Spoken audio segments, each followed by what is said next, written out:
দ্রাক্ষাণী পর্ব ৩০। কার্যসিদ্ধি যখন সোজা পথে হয় না, তখন তা ঘুরপথে করতেই হয়।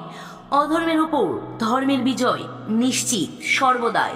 জন্মে জয় যোগ বলে যে কার্য সম্পূর্ণ করে ফেলেছে, সেটা একদন্তর মতো নিজ শ্রেণীর সাধকের পক্ষে সেটা ধারণা করাও সম্ভব নয়। রাজন ইন্দ্রাশিসের রিপুর ওপরে যদি একদন্তর নিম্ন শ্রেণীর বশীকরণের প্রভাব থাকে, তো রাজনের আত্মা এখন শক্তির ঊর্জায় পূর্ণ। রাজন সর্বদা একটা ঘোরের মধ্যে থাকে। কোনো কিছুই ওনার ভালো লাগে না, কেবলই উর্মিকে দেখতে ইচ্ছা হয়। মন বোঝায় মস্তিষ্ককে যে উর্মিমালা অন্য কারো হতে পারে না, সে কেবলই তার ইন্দ্রাশিসের। আবার মস্তিষ্ক বলে, না রাজন, ওই মেয়ে মায়াবিনী, কুহকিনী, ওই মেয়ে চরিত্রহীনা। মন ও মস্তিষ্কের দ্বন্দ্বে ক্ষতবিক্ষত হয়ে যান রাজন। কুটির একদন্ত কিয়ৎকাল যদিও শ্বাস নিতে ভুলে যায়, কিন্তু রাজনকে ওই তন্ত্রের গুণেই বলিয়ান ভস্য দিতে ভোলে না। রাজন সন্ধ্যায় নগরবধূর নেত্রিকার সাথে বসে আছে। বাতায়ন দিয়ে ফুরফুরে হাওয়া আসছে। রাজনের পদসেবায় নিয়োজিত দাসীকে কক্ষ ত্যাগ করতে ইশারা করল নেত্রিকা। অন্ধকার নেমে আসছে। ঘিয়ের প্রদীপের আলোয় অনিন্দ সুন্দর রাজনের বুকে মাথা রেখে নেত্রিকা বলল, কি হয়েছে দেব? আপনি আজকাল অনেক পাল্টে গেছেন। আমাকে নিয়ে সন্ধ্যা কাটান, অথচ কাছে আসতে চান না। আপনার মধ্যে যেন কিছু একটা পরিবর্তন হয়েছে, যা এই নিকৃষ্ট নারী দেখেও দেখতে পারে না। রাজন বলেন, নেত্রিকা, তুমি নারী। নারী মানে সৃষ্টির আধার। সে কখনো নিকৃষ্ট হতে পারে না। আমার অন্তরের সকল কাম শেষ হয়ে গেছে। আমার সব বাসনা এখন কারাগারে বন্দী। নেত্রিকা কোমল গলায় বলে, তবে কেন রাজমহিষীকে কারাগারে দিলেন রাজন? রাজনের মদিরার নেশায় চোর হয়ে আছেন।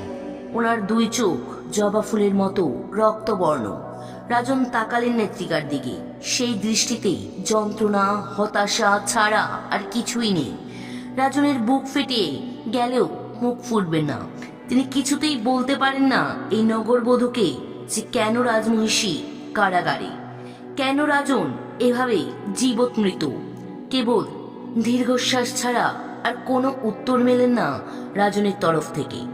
নেত্রিকার আদেশ দিয়েছে একদন্ত রাজনকে উপযুক্ত শৃঙ্গার দ্বারা মোহিত করতে। রাজন যাতে ব্যস্ত থাকে নেত্রিকার শরীরই লাশে। নেত্রিকার জানে আদেশ জারি যখন হয়েছে, তা পালন না হলে মৃত্যু অবধারিত। নেত্রিকা রাজনের ঘাড়ে গলায় নিজের কোমল ফুলের পাপড়ির ন্যায় ঠোঁট দিয়ে শৃঙ্গার করতে শুরু করে। নিজের নখাগ্র দ্বারা প্রভাবিত করতে থাকে রাজনের রিপুকে। কিন্তু কই, কোনো প্রভাবিত হচ্ছে না রাজনের ওপর এই কাম ক্রিয়ার। অথচ এটা হবার কথা তো নয়। নেত্রিকার মতো সুন্দর নারী এই সাম্রাজ্যে কেন? অন্য কোনো সাম্রাজ্যেতেও কেউ নেই। তাকে দেখে কোনো পুরুষের কামনা জাগবে না, এমনটা আগে কোনোদিন হয়নি। হওয়াটা স্বাভাবিকও নয়। অসাধারণ সৌন্দর্য ও লাবণ্যে অনন্যা এক নারী হিসেবে বেড়ে উঠেছে এই নগরবধূ, এবং বিভূত শিল্পজ্ঞানে প্রতিভাবান সে। সাম্রাজ্যে বহু তরুণ অভিজাত তার সঙ্গ পেতে আকুল। তপ্ত কাঞ্চনের ন্যায় তার গাত্রবর্ণ, পদ্মলোচনা, মুক্তার মতো দন্ত, দীর্ঘ নাসিকা, উন্নত বক্ষ তথা সূক্ষ্ম কটিদেশ। পান খেলে তার রস গলাবে নামলে পর্যন্ত যার গলায় রক্তিম আভা দেখা যায়, সে কেন কামদেবকে জাগ্রত করতে আজ অক্ষম রাজনের মধ্যে? কারণ নেত্রিকা জানে না, আবার রাজনও জানে না, জন্মে জয় রাজনের মধ্যে যে সাধক প্রবৃত্তির জন্ম দিয়েছে, তাতে রাজন এখন কোনোভাবেই কামাতুর হতে পারেন না। যোগ যার মধ্যে পুঞ্জীভূত হয়েছে, সে লিপ্সাকে ত্যাগ করে। নেত্রিকা দেখলেও রাজনের ঘাড় ও তার চারপাশে কিঞ্চিৎ নীলাভ বর্ণ ধারণ করেছে। নেত্রিকা সেখানে হাত দিয়ে দেখতে গিয়ে স্পষ্ট দেখল রাজনের পিছনে দাঁড়িয়ে আছে এক দীর্ঘদেহী পুরুষ, যার মাথায় জটা, রং না কালো না নীলাভ, চোখ দুটো অসম্ভব তেজদীপ্ত এ মুখ আগেও দেখেছে নেত্রিকা। এ তো রাঠোর রাজ জন্মেজয়, কিন্তু এই বেশে এভাবে এখানে তিনি কি করে এলেন? নেত্রিকা ভয়ে চিৎকার করে ওঠে। রাজন ভীত নগরবধূকে জিজ্ঞাসা করলেন, কি হয়েছে, এভাবে ভয় পেয়ে গেছো কেন? নেত্রিকা রাজনের পিছনের দিকে অঙ্গুলি হেলন করে নির্দেশ দেয় ও সঙ্গে সঙ্গে চেতনা হারিয়ে ফেলে। রাজন নেত্রিকার সংকেত অনুযায়ী পিছনে ফিরে দেখে, কিন্তু কোথাও কেউ নেই। রাজন দাসীকে ডেকে নেত্রিকা সরিয়ে নিয়ে যেতে বলেন।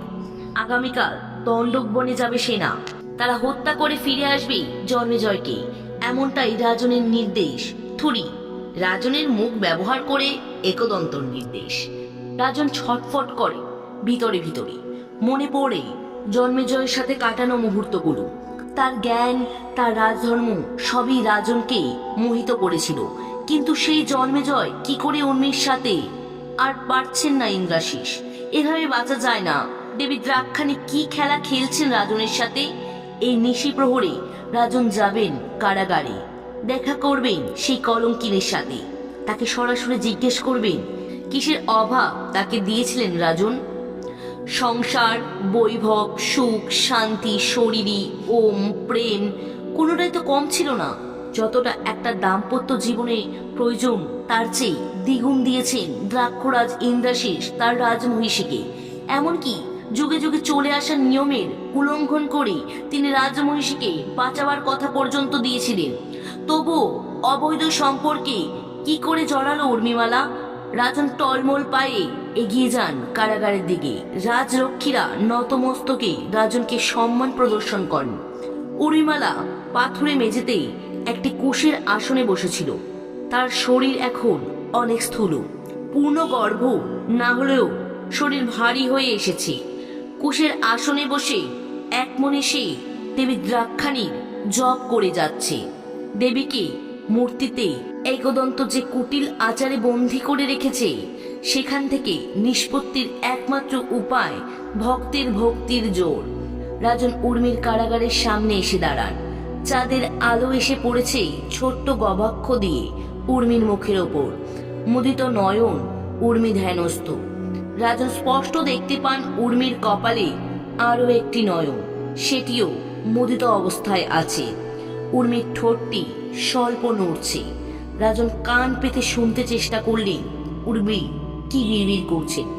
রাজন শুনতে পেলেন উর্মি উচ্চারণ করছেন, ওম কালী কারাল বদনা বিনিষ্ক্রান্তা শিপাশিনী বিচিত্র খটাক্ষাঙ্গ ধরা নবমালা বিভূষণ দীপ চরম পরাধন শুষ্ক মাংসতি ভৈরব অতি বিস্তারবদন জিহ্বলালন ভীষণা নিমগ্ন রক্তনয়না নাদা পুরুষ দিগুখ ওং হ্রিং শ্রীং চামুণ্ডাই নমো।